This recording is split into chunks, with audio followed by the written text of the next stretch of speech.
নমস্কাৰ সুপ্ৰভাত আপুনি চাই আছে নিউজ 18 অসম নৰ্থ ইষ্ট ইয়া গুড মৰ্নিং 18 মই জয়ন্ত মাধৱ গোস্বামী ডিব্ৰুগড়ৰ ব্ৰহ্মপুত্ৰৰ ভয়ংকৰ খহনীয়া মাইজান ঠাকুৰবাৰীত পুনৰ ভয়ংকৰ খহনীয়া পূৰ্বে জিঅ'বেগ দি বান্ধ নিৰ্মাণ কৰা ঠাইত হৈছে খহনীয়া নৈপৰীয়া ৰাইজৰ নিৰাপদ স্থানলৈ যোৱাৰ প্ৰস্তুতি আকৌ আতংক বিৰাজ কৰিছে এই মুহূৰ্তত খহনীয়াক লৈ ডিব্ৰুগড়ত খহনীয়াই এতিয়া মূৰৰ কামৰণি সৃষ্টি কৰিছে মাইজান ঠাকুৰবাৰীত পুনৰ ভয়ংকৰ খহনীয়া আৰম্ভ হৈছে পূৰ্বে জিঅ'বেগ দি বান্ধ নিৰ্মাণ কৰা ঠাইত পুনৰ আৰম্ভ হৈছে খহনীয়া নিখাৰে পৰা তীব্ৰ আতংক ৰাইজৰ মাজত এফালে উফন্দি উঠিছে ব্ৰহ্মপুত্ৰ সমান্তৰালকৈ খহনীয়াৰ তাণ্ডৱ লীলা অব্যাহত আছে সেয়েহে নিখাৰ পৰাই নৈপৰীয়া ৰাইজে নিৰাপদ স্থানলৈ যোৱাৰ প্ৰস্তুতি চলাইছে প্ৰশাসনৰ লোকে তৎপৰতাত আগবঢ়াইছে বৰ্তমান খহনীয়া প্ৰতিৰোধ কৰিবলৈ কিন্তু সফল হ'ব পৰা নাই ইয়াৰ পূৰ্বেও বিভিন্ন প্ৰান্তত খহনীয়াৰ সৃষ্টি হৈছে আনকি ডিব্ৰুগড় চহৰলৈও ভাবুকি তথা প্ৰত্যাহ্বানৰ সৃষ্টি কৰি আহিছে এই খহনীয়াই আকৌ মাইজান ঠাকুৰবাৰীত সংঘটিত হোৱা এই ভয়ংকৰ খহনীয়াক লৈ ৰাইজৰ মাজত তীব্ৰ আতংক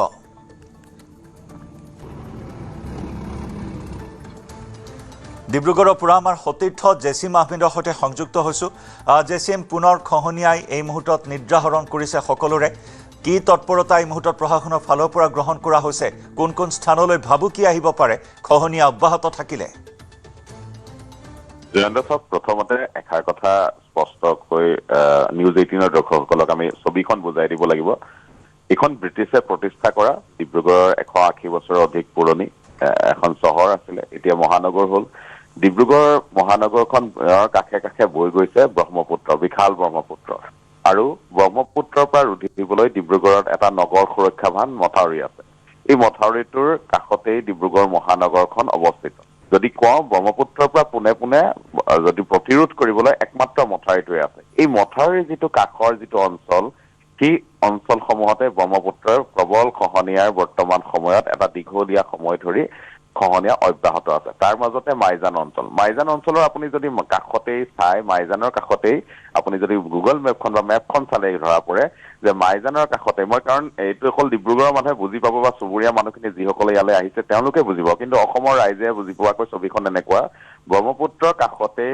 মাইজান এই ব্ৰহ্মপুত্ৰৰ কাষতেই ডিব্ৰুগড় মহানগৰখন আছে আৰু মহানগৰৰ সেই পাৰ্টটো যিটো পাৰ্টত এতিয়া খহনীয়া হৈ আছে বা তাৰ পৰা এটা দীঘলীয়া ঠাই ডিব্ৰুগড়ৰ মাইজানৰ পৰা ডিব্ৰুগড় ফুলবাগান মোহনাঘাটলৈকে এটা দীঘলীয়া প্ৰায় 5-6 কিলোমিটাৰ এৰিয়া এই অঞ্চলটোত ব্যাপকভাৱে খহনীয়া হৈ আছে প্ৰতিৰোধৰ ব্যৱস্থা চৰকাৰে কৰিছে জলসম্পদ বিভাগৰ প্ৰতিৰোধৰ ব্যৱস্থা আছে কিন্তু মাইজানৰ খহনীয়াটো বিগত দীৰ্ঘদিন ধৰি আচলতে মাইজানৰ পৰা যি আমাৰ মোহনাঘাটলৈকে আছে ভঙা আলিলৈকে আছে এইখিনি অঞ্চলত কিন্তু প্ৰবল খহনীয়া অব্যাহত আছে তাৰে মাইজান অঞ্চলটোৰ কথা এতিয়া আহিছে মাইজানত যোৱা বিগত বৰ্ষতো এই একে স্থানতে খহনীয়া হৈছিলে দুদিন পূৰ্বে মই এটা বাতৰি তাতে কৰিছো যে তাৰ পৰা বাতৰি বহু সংবাদ মাধ্যমে কৰিছে তাত এটা কাহা স্পাৰ এটা আছিলে যিটো স্পাৰ আটাইতকৈ দীঘলীয়া স্পাৰ সেই স্পাৰটোৱে ব্ৰহ্মপুত্ৰৰ এই খহনীয়া প্ৰতিৰোধ কৰা বা ব্ৰহ্মপুত্ৰক যি আগবাঢ়ি আহে তাক প্ৰতিৰোধ কৰিবলৈ আছিলে সেই স্পাৰটো তেতিয়াৰ প্ৰধানমন্ত্ৰী জৱাহৰলাল নেহৰুৱে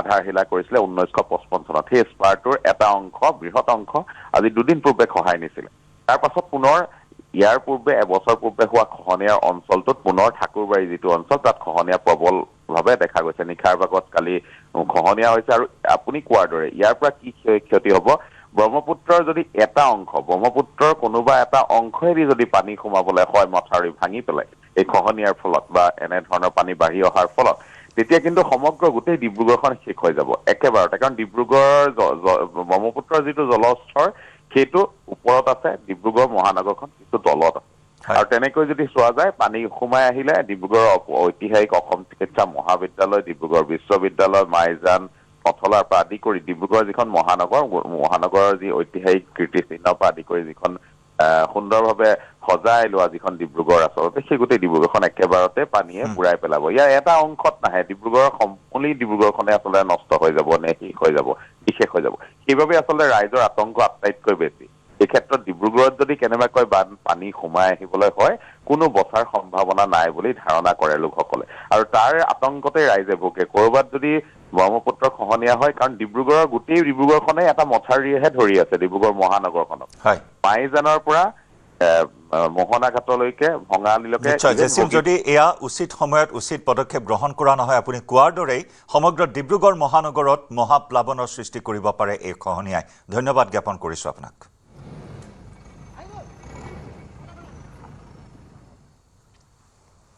বিধ্বংসী বানত মৃতকৰ সংখ্যা ৯৫ জনলৈ বৃদ্ধি এতিয়াও বানৰ কবলত ১৪খন জিলাৰ ৩৮টা ৰাজচক্ৰ দুৰ্যোগ প্ৰশমন বিভাগে সদৰি কৰিছে এই তথ্য বানাক্ৰান্ত জিলাসমূহ গোলাঘাট লখিমপুৰ চৰাইদেউ শিৱসাগৰ বিশ্বনাথ ধেমাজি কামৰূপ মহানগৰ যোৰহাট শোণিতপুৰ তিনিচুকীয়া নগাঁও দৰং আৰু কাৰ্বি আংলং বিধ্বংসী বানত মৃতকৰ সংখ্যা বাঢ়িয়েই আছে এতিয়াও বানৰ কবলত আছে ৰাজ্যৰ ১৪খন জিলাৰ ৩৮টা ৰাজচক্ৰ দুৰ্যোগ প্ৰশমন বিভাগে সদৰি কৰিছে এই তথ্য বানাক্ৰান্ত জিলাসমূহ বিশেষকৈ গোলাঘাট লখিমপুৰ চৰাইদেউ শিৱসাগৰ বিশ্বনাথ ধেমাজি কামৰূপ মহানগৰ যোৰহাট শোণিতপুৰ তিনিচুকীয়া নগাঁও দৰং আৰু কাৰ্বি আংলং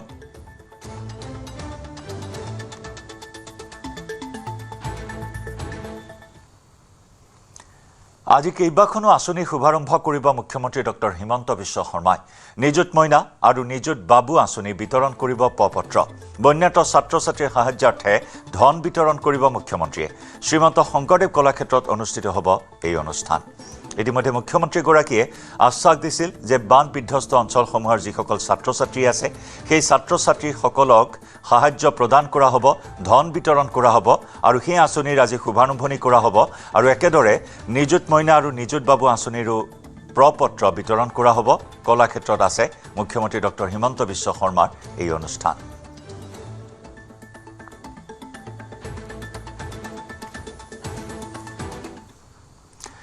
ভূটানে এৰিলে কুৰিশ্ব জলবিদ্যুৎ প্ৰকল্পৰ পানী নদী বান্ধৰ পানী এৰাৰ পাছতে নামনি অসমত হাহাকাৰ বঙাইগাঁও জিলা প্ৰশাসনে জাৰি কৰিলে সতৰ্কবাণী নৈপৰীয়া ৰাইজক সতৰ্ক হৈ থাকিবলৈ আহ্বান প্ৰশাসনৰ নামনি অসমৰ ভিন্ন স্থানত বানৰ আশংকা ফ্লাড এলাৰ্ট জাৰি কৰা হৈছে ভূটানে কুৰিশ্ব বান্ধৰ পানী এৰি দিয়াৰ ফলত প্ৰতি বছৰে নামনি অসম জলমগ্ন হয় নামনি অসমত মহাপ্লাৱনৰ সূচনা হয় আকৌ ভূটানে কুৰিশ্ব জলবিদ্যুৎ প্ৰকল্পৰ পানী এৰি দিছে তাৰ পিছতে নামনিত হাহাকাৰ লাগিছে বঙাইগাঁও জিলা প্ৰশাসনে জাৰি কৰিছে সতৰ্কবাণী নৈপৰীয়া ৰাইজক সতৰ্ক হৈ থাকিবলৈ আহ্বান নামনি অসমৰ ভিন্ন স্থানত এতিয়া বানৰ আশংকা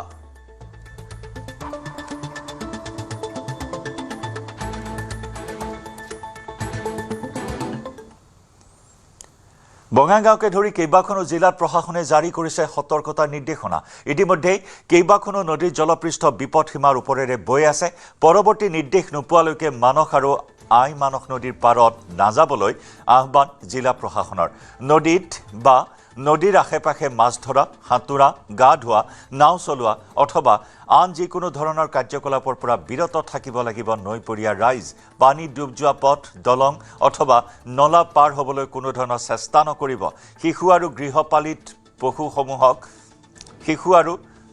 গৃহপালিত পশুসমূহক নদীৰ পাৰ আৰু প্লাবিত অঞ্চলৰ পৰা আঁতৰত ৰখাৰো আহ্বান প্ৰশাসনৰ নিম্নাঞ্চল আৰু বানপ্ৰৱণ এলেকাত বসবাস কৰা লোকসকলে সজাগ হৈ থাকিব আৰু প্ৰয়োজন হ'লে নিৰাপদ স্থানলৈ স্থানান্তৰিত হ'বলৈ সাজু থাকিব জিলা প্ৰশাসন আৰু জিলা দুৰ্যোগ ব্যৱস্থাপনা প্ৰাধিকৰণ বঙাইগাঁৱৰ দ্বাৰা জাৰি কৰা চৰকাৰী সতৰ্কবাণী আৰু নিৰ্দেশনাহে অনুসৰণ কৰিব জনসাধাৰণৰ জীৱন আৰু সম্পত্তিৰ সুৰক্ষাৰ স্বাৰ্থত জিলা প্ৰশাসনে সকলো নাগৰিকক সৰ্বোচ্চ সতৰ্কতা অৱলম্বন কৰি প্ৰশাসনক সম্পূৰ্ণ সহযোগিতা আগবঢ়াবলৈ আন্তৰিক আহ্বান জনাইছে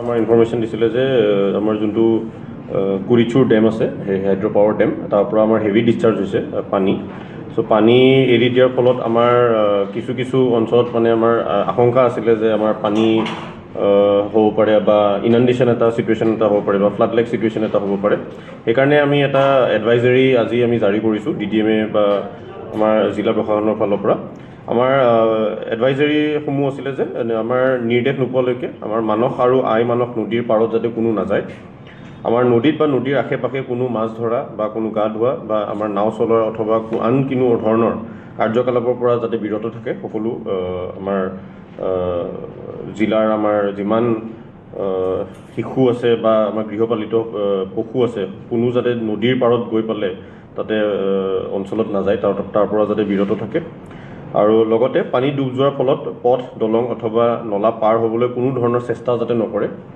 আৰু জিলা প্ৰশাসনৰ জিলা দুৰ্যোগ ব্যৱস্থানৰ পৰা যিমান যি আমাৰ পৰৱৰ্তী যি আমাৰ এডভাইজাৰী থাকে সকলোৱে যাতে মানি চলে। আৰু ইফালে পুনৰ খুলি দিয়া হ'ল দৈয়াং জলবিদ্যুৎ প্ৰকল্পৰ গেট। দৈয়াং বান্ধৰ পানী বৃদ্ধি পোৱাৰ বাবে খোলা হ'ল গেট। নাগালেণ্ডত নেৰানেপেৰা বৰষুণৰ ফলত বৃদ্ধি পাইছে জলস্তৰ। গোলাঘাট জিলা প্ৰশাসনে জাৰি কৰিলে বানৰ সতৰ্কতা। দৈয়াং ধনচিৰিৰ কাষৰীয়া ৰাইজক সতৰ্ক হৈ থকাৰ আহ্বান। চুবুৰীয়া ৰাজ্য নাগালেণ্ডত হোৱা নেৰানেপেৰা বৰষুণৰ ফলত বৃদ্ধি পাইছে নিপকোৰ দৈয়াং নদী বান্ধৰ পানীৰ স্তৰ। আকৌ দৈয়াং জলবিদ্যুৎ প্ৰকল্পৰ গেট খুলি দিয়া হৈছে। দৈয়াং বান্ধৰ পানী বৃদ্ধি পোৱাৰ বাবে খোলা হৈছে গেট। নাগালেণ্ডত নেৰানেপেৰা বৰষুণ অব্যাহত আছে, যাৰ ফলত জলস্তৰ বৃদ্ধি পাইছে। গোলাঘাট জিলা প্ৰশাসনে সতৰ্কতা জাৰি কৰিছে। দৈয়াং ধনচিৰিৰ কাষৰীয়া ৰাইজক সতৰ্ক হৈ থকাৰ আহ্বান।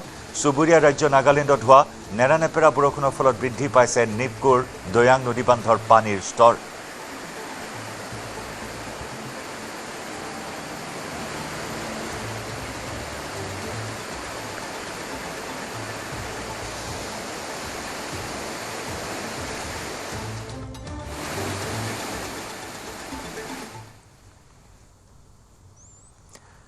জুবিন গাৰ্গৰ হত্যাৰ গোচৰৰ শুনানি পুনৰ জামিন বিচাৰি গুৱাহাটী উচ্চ ন্যায়ালয়ত আবেদন অমৃত প্ৰভা মহন্তৰ।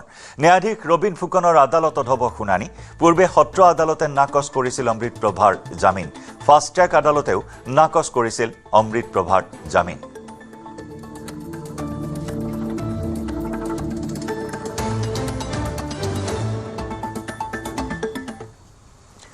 মঙলদৈ সমষ্টিৰ ঔতোলা গাঁও পঞ্চায়তৰ অন্তৰ্গত বেঙাবৰা গাঁৱৰ সমীপত নোৱা নৈৰ পশ্চিম পাৰৰ মথাউৰি ছিঙাৰ ফলত প্লাবিত হৈছে মঙলদৈ সমষ্টিৰ বৃহত্তৰ অঞ্চল।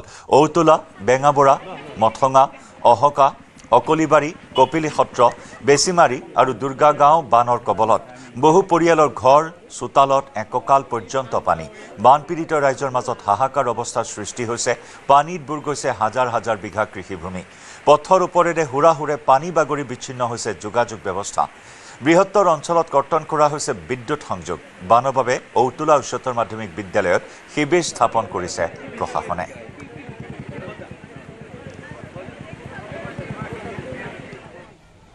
মঙলদৈ নোৱা নৈৰ বাঢ়নি পানীয়ে বৰ ঔতলাৰ যি মথাউৰি ছিঙাৰ পিছত ঔতলা পঞ্চায়তৰ বৃহত্তৰ অঞ্চল বানত প্লাবিত হৈ পৰিছে।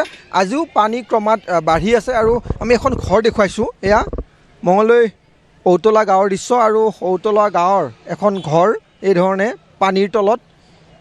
এইখন ঘৰে নহয়, প্ৰায় শতাধিক ঘৰ এই ধৰণে বাঢ়নি পানীৰ বুৰ গৈছে আৰু বিস্তৰ ক্ষতিসাধন হৈছে। হাজাৰ হাজাৰ বিঘা কৃষিভূমি এতিয়া পানীৰ তলত। আমি ইয়াত দেখুৱাইছোঁ এখন পথাৰ, কৃষি পথাৰ, আৰু এইখন পথাৰ এতিয়া পানীৰ তলত।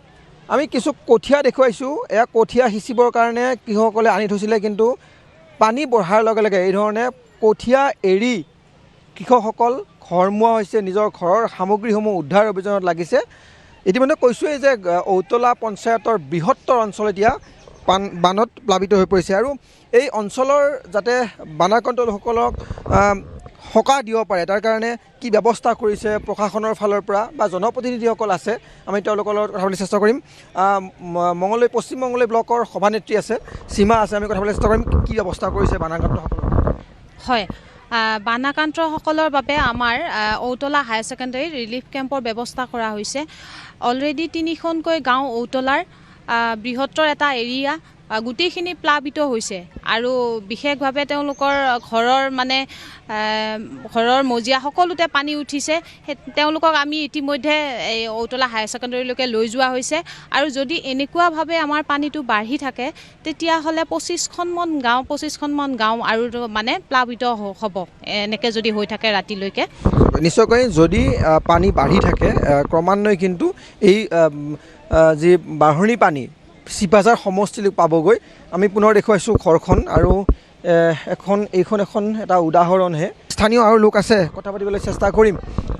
প্ৰায় 25খন গাঁও এতিয়া প্লাবিত হ'বৰ কাৰণে হ'ব গৈ আছে, যি ধৰণে পানী বাঢ়ি আছে। আৰু আজি দ্বিতীয় দিন, যোৱাকালি যিহেতু মথাউৰি ছিঙিছিলে, এতিয়া আপোনালোকৰ গাঁৱৰ উদ্যোগ গাঁৱৰ ফালৰ পৰা কি উদ্যোগ লৈছে, প্ৰশাসনে উদ্যোগ লৈছে, আপোনালোকে কি হয়, আমাৰ যোৱাকালি ৰাতিপুৱা 10টা বজাত যি নোৱা নদীৰ যি বাঢ়নি পানীয়ে মথাউৰি ভাঙিছিলে আৰু তাৰ ফলশ্ৰুতিত যোৱাকালি যথেষ্ট সংখ্যক ঘৰ বুৰ গৈছে, আপোনালোকে জ্ঞাতই। আৰু আমাৰ 3খনকৈ গাঁও বিশেষকৈ ক্ষতিগ্ৰস্ত হৈছে, বেঙাবৰা, অহকা, মঠঙা। আৰু ইয়াৰ লগে লগে সমান্তৰালকৈ এই ধৰণে যদি পানী বাঢ়ি থাকে 25খন গাঁও প্লাবিত হোৱাৰ সম্ভাৱনা আছে। ইতিমধ্যে কেইবাশ বিঘা মাটি পানীৰ তলত আপোনালোকে দেখিছে। গতিকে এনেকুৱা এটা ক্ষতিগ্ৰস্ত হঠাৎ হৈ পৰিছে। ভূটানৰ পৰা যিটো বাঢ়নি পানীয়ে যথেষ্ট ক্ষতিগ্ৰস্ত কৰিছে আমাৰ এইসমূহ অঞ্চলত। আৰু এতিয়া প্ৰশাসনক আমি এটাই আহ্বান জনাইছোঁ, যোৱাকালিৰ পৰা আজিলৈ প্ৰশাসনে সহযোগিতা কৰক আমাৰ পুনৰ্দমে, আৰু যিসকল মানুহ ক্ষতিগ্ৰস্ত হৈছে তেওঁলোকক ক্ষতিপূৰণ দিবলৈ আমি চৰকাৰৰ ওচৰত দাবী জনাইছোঁ। আৰু আমিও স্থানীয়ভাৱে যথেষ্ট উদ্যোগ লোৱা হৈছে, বিভিন্নজনে আমি তেওঁলোকক সহায় সহযোগিতা কৰা হৈছে। য'ত পানী হৈছে তেওঁলোকক ওখ স্থানলৈ স্থানান্তৰ কৰাৰ কাৰণে আমি ব্যৱস্থা গ্ৰহণ কৰিছোঁ। আৰু ইতিমধ্যে চৰকাৰেও ব্যৱস্থা কৰিছে। আমাৰ বিভাগীয় কৰ্তৃপক্ষই উতলা হায়াৰ ছেকেণ্ডেৰীত এটি অস্থায়ী নিশ্চয়কৈ গৌৰীপুৰৰ গংগাধৰ নদীত ভয়ংকৰ খহনীয়া। নৈৰ বুকুত জাহ গ'ল প্ৰায় 300 পৰিয়ালৰ ভেটি মাটি। 4 শতাধিক বিঘা কৃষিভূমি বিলীন হ'ল নদীত। খহনীয়াৰ কবলত পৰিছে লোক নিৰ্মাণ বিভাগৰ পথ। বিপদৰ সন্মুখীন শিঙিমাৰী আৰু উত্তৰ মৰংগাপাৰৰ গাঁওবাসী। বিপদসংকুল হৈ পৰিছে অঞ্চলটোৰ 2খনকৈ বিদ্যালয়। খহনীয়া প্ৰতিৰোধত সংশ্লিষ্ট বিভাগ ব্যৰ্থ হোৱাৰ অভিযোগ। বিধায়ক সাংসদে খা খবৰ নোলোৱাত ভুক্তভোগীৰ ক্ষোভ। শীঘ্ৰেই স্থায়ী সমাধানৰ দাবী জনাইছে ভুক্তভোগীয়ে। কোন শব্দ আছে?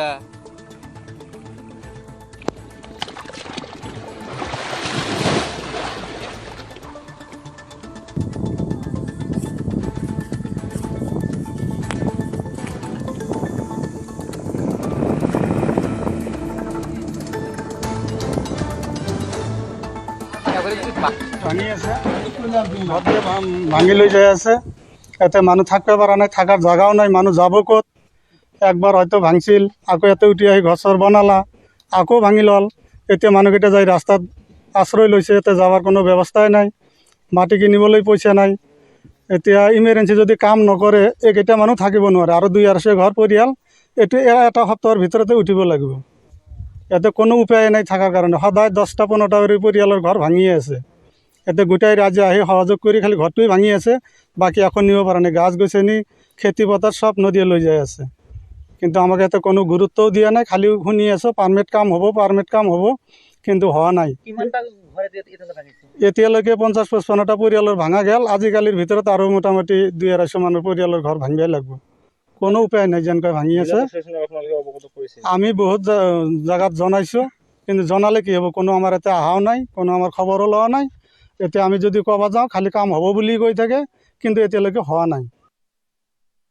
এই বছৰ যিটো গৰাখহনীয়াৰ ৰূপ, ভয়ংকৰ ৰূপ, ইয়াতে বহুত মানুহ আছিল, বহুত কেইঘৰ মানুহ আছিল। এই কেইদিন আগতে 3-4 দিনৰ আগত বাৰীঘৰখিনি ভাঙি উঠুৱাই ল'লে। আৰু যি আমাৰ কৃষিভূমি চাওঁতে য'ত এখন বিশাল এৰিয়া আছিল, ইয়াতে কৃষিভূমি যি এৰিয়াখিনি আছিল, তাতে 200 বিঘাৰ ওপৰত মাটি গুচি গ'ল। PWD এখন ৰাস্তা সেইখনো গুচি গ'ল। আমাৰ যাতায়াতৰ যি সমস্যা জৰাজীৰ্ণ, একেবাৰে যাব নোৱাৰা হৈ গৈছে। ইয়াত পৰিয়াল বুলি ক'লে বহুত 250-300 পৰিয়াল আছিল, সেইখিনি গুচি গৈছে। এতিয়ালৈকে যি পৰিয়াল আছে, বহুত পৰিয়াল আছে। এতিয়াও বহুত এই নদীৰ কবলত এতিয়াও 200-250 পৰিয়াল এতিয়াও আছে, ঘৰ আছে, কিন্তু এইখিনি যাওঁ অৱস্থা। 17টা দিন ধৰি পানীৰ তলতে আবদ্ধ হৈ আছে টিয়ক পৌৰসভাৰ অন্তৰ্গত নতুন চাপৰি আৰু বাঁহবাৰী অঞ্চল। দীৰ্ঘদিন ধৰি বানত আবদ্ধ হৈ থকাত অঞ্চলটোৰ পৰিস্থিতি দুৰ্বিষহ হৈ পৰিছে। বানৰ বাবে পৰ্যাপ্ত খাদ্য সামগ্ৰীৰ অভাৱত তীব্ৰ সংকটৰ সৃষ্টি হৈছে। বন্যাতই ঘৰৰ ভিতৰতেই চাং পাতি কোনোমতে দিন অতিবাহিত কৰিবলগীয়া অৱস্থা।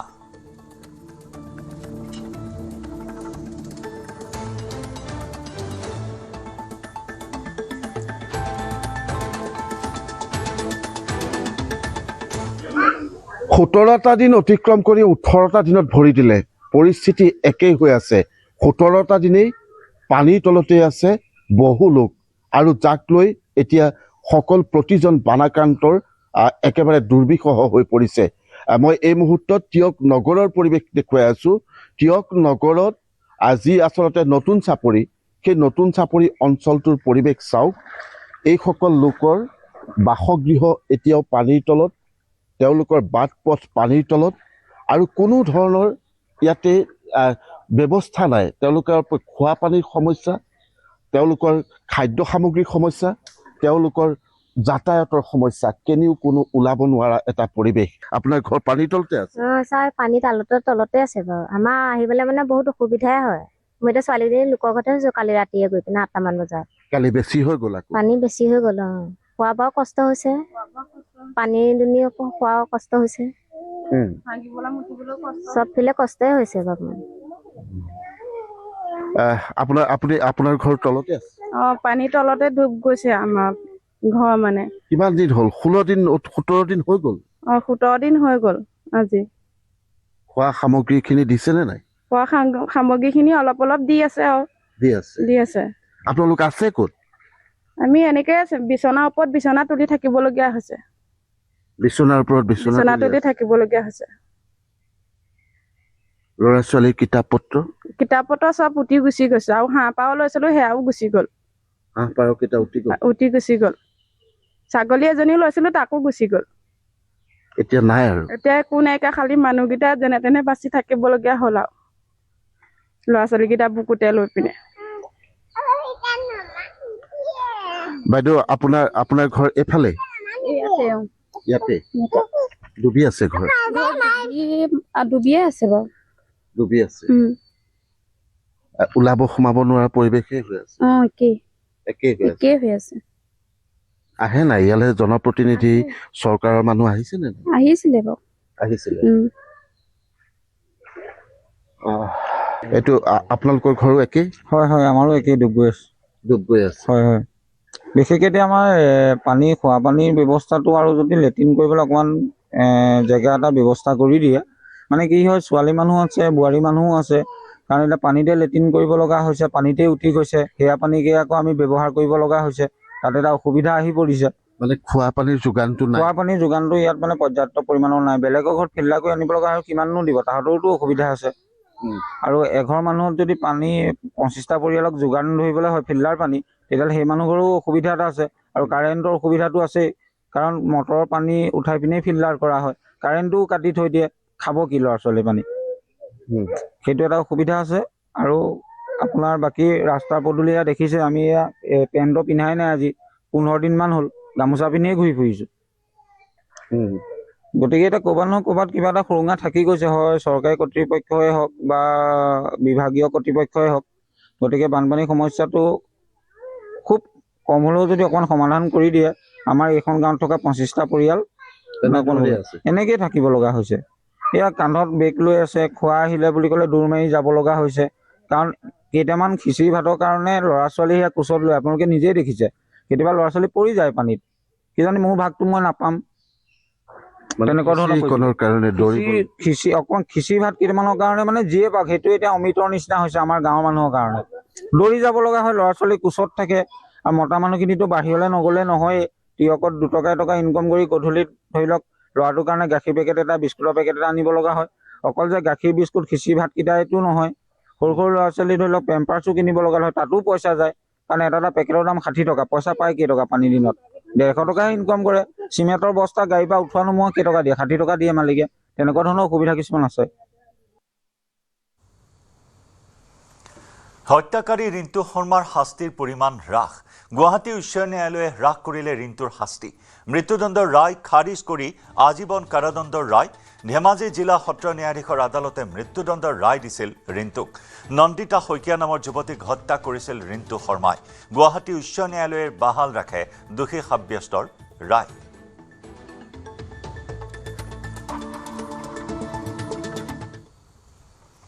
চতিয়াত বানত নিখোজ 2জনৰ মৃতদেহ উদ্ধাৰ। মৃত লোক 2জন খেম শইকীয়া আৰু দীনেশ ভূমিজ। বাঢ়নি পানীয়ে উটুৱাই লৈ গৈছিল 2জন লোকক। কঠীয়া আনিবলৈ যাওঁতে উটুৱাই নিছিল পানীৰ সোঁতে। স্থানীয় ৰাইজে উদ্ধাৰ কৰে লোক 2জনৰ মৃতদেহ।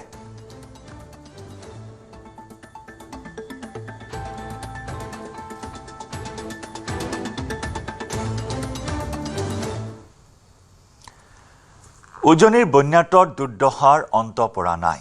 বানৰ বাবে পুনৰ আশ্ৰয় শিবিৰলৈ উভতি আহিবলগীয়া হৈছে বন্যাত।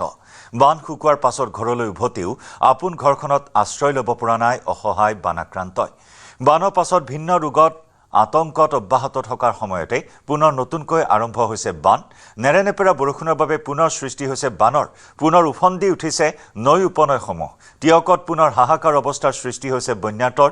কাকজান, টিয়ক আৰু পুঠি নদীৰ বাঢ়নি পানীয়ে টিয়কত পুনৰ বুৰাই পেলাইছে নতুন নতুন অঞ্চল, যাৰ বাবে আশ্ৰয় শিবিৰৰ পৰা ঘৰলৈ আহিও পুনৰ আশ্ৰয় শিবিৰলৈ উভতি যাবলগীয়া হৈছে বানাক্ৰান্ত লোকসকলে। বানৰ বাবে টিয়কত পুনৰ বন্ধ হৈছে দুদিন পূৰ্বে গৰমৰ বন্ধ খোলা বিদ্যালয়সমূহ। আমাৰ ঘৰ ডুবি গোটেই ঘৰৰ একদম বিচনাৰ ওপৰত পানী, তাৰপিছতে ল'ৰা মই বিচনাৰ ওপৰত মানে চোফাৰ দি পিনি শুৱাই থৈছোঁ। ৰাতি 1:30 বজাত পূৰা পানী সোমাই গৈছে। আমাৰ গাঁওবুঢ়াই আহিছিলে, গাঁওবুঢ়াই মানে ঘৰ চাবিয়া কৰিছিলে। তেতিয়া ক'লে কি বোলে আপোনালোকে পইচা নাপায়, কাৰণ কেলৈ নাপায়, আপোনালোকৰ লেপটো চাওক এনেকুৱাবোৰ বস্তুৰ কাৰণে পইচা 15,000টো আহিছে, আপোনালোকে নাপায়। সেইটো এতিয়া আকৌ ডুবিলে, এতিয়া আকৌ চব ডুবি গ'ল, আকৌ ডুবি গ'ল। কিন্তু আমি একো সুবিধাই নাই পোৱা, একোৱে নাই পোৱা। আমি ৰিলিফ বুলিবলৈও নাই পোৱা। পইচা পাতি ফালৰ পৰা এতিয়া 15,000 চবৰে সোমাইছে, কিন্তু আমাৰ নাই সোমোৱা, আমাৰ নাই সোমোৱা, আমি নাপাওঁ বোলে। কেইবাৰ সোমালে এতিয়ালৈকে পানী এতিয়া 4 নম্বৰ সোমালে। যেইবাৰ মানে হেৰি হয় সেইবাৰ সোমাই, আৰু চবতকৈ আগত আমাৰ এইডোখৰতে সোমাই পানী, কিন্তু আমি একোৱে নাপাওঁ সহায়। আৰু ইফালে দৰিকা নদীৰ পানী আজিও বিপদসীমাৰ ওপৰেৰে বৈ থকাত শিৱসাগৰৰ বহু অঞ্চল প্লাবিত। বিশেষকৈ বেতবাৰী মৌজাৰ গন্ধিয়া, নপাম, কোঁৱৰবাও, দ নিমাইজান, বেতনীপাম, ভাধৰা কৃষি পাম নিগম, পাণবেচা মৌজাৰ লৰাপুটা, লুৰুকি আদি অঞ্চলসমূহ বানপানীত ডুব গৈ আছে। আনহাতে এই ঠাইসমূহলৈ কঠীয়া যোগান ধৰিলেও এইবাৰ যে ৰোপণ কৰিব নোৱাৰিব সেয়া নিশ্চিত। এনে পৰিস্থিতিত অধিক উদ্বিগ্ন হৈ পৰিছে কৃষক ৰাইজ।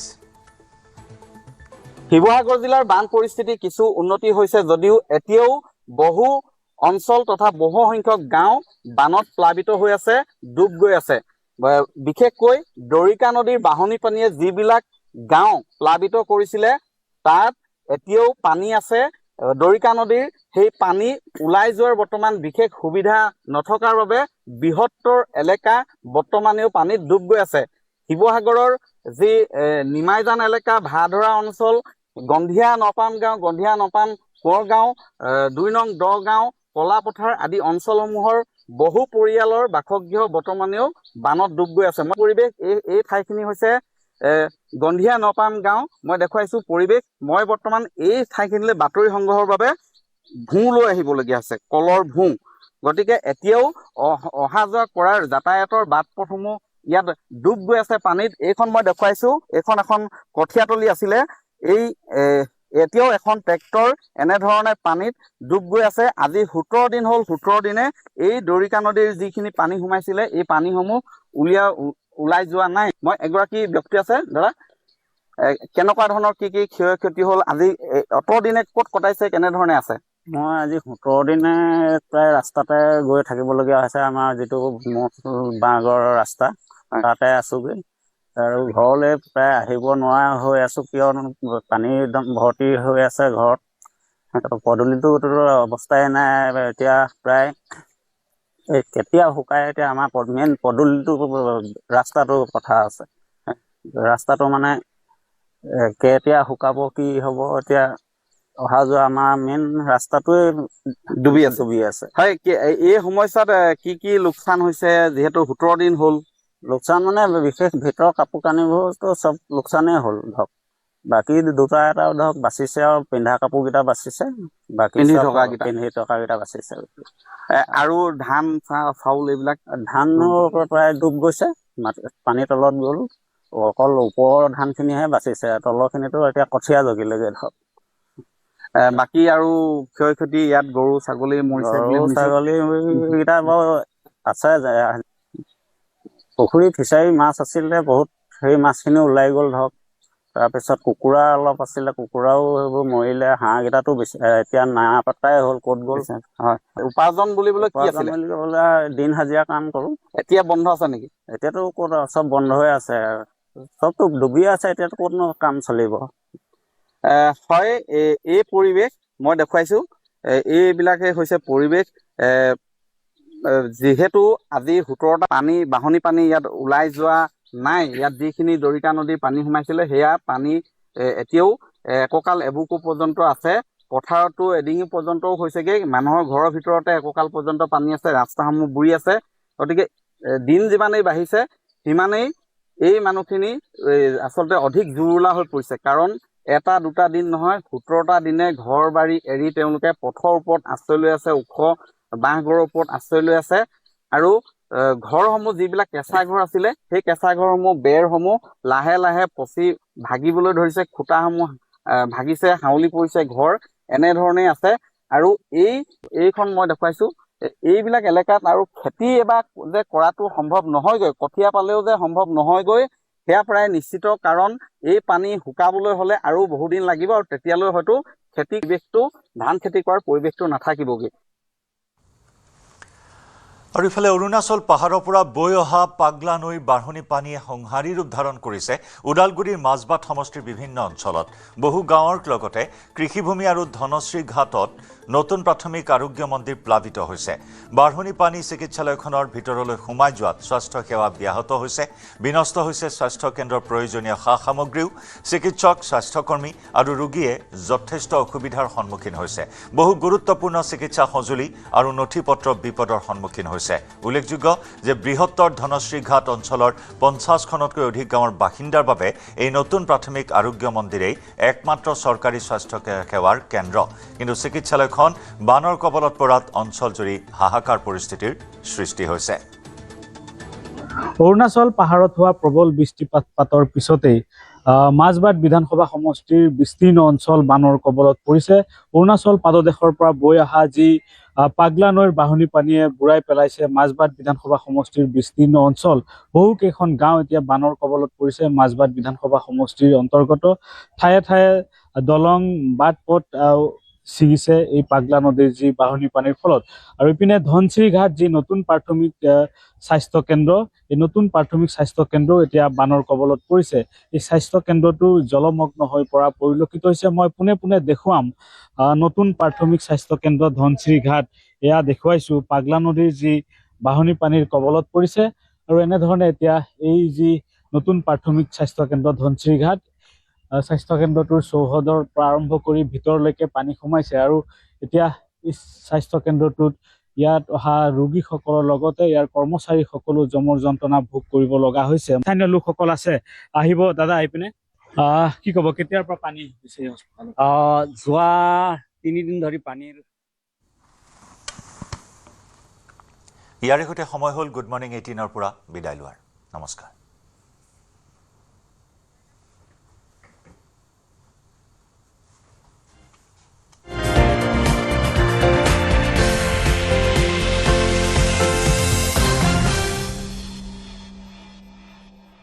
अक्कर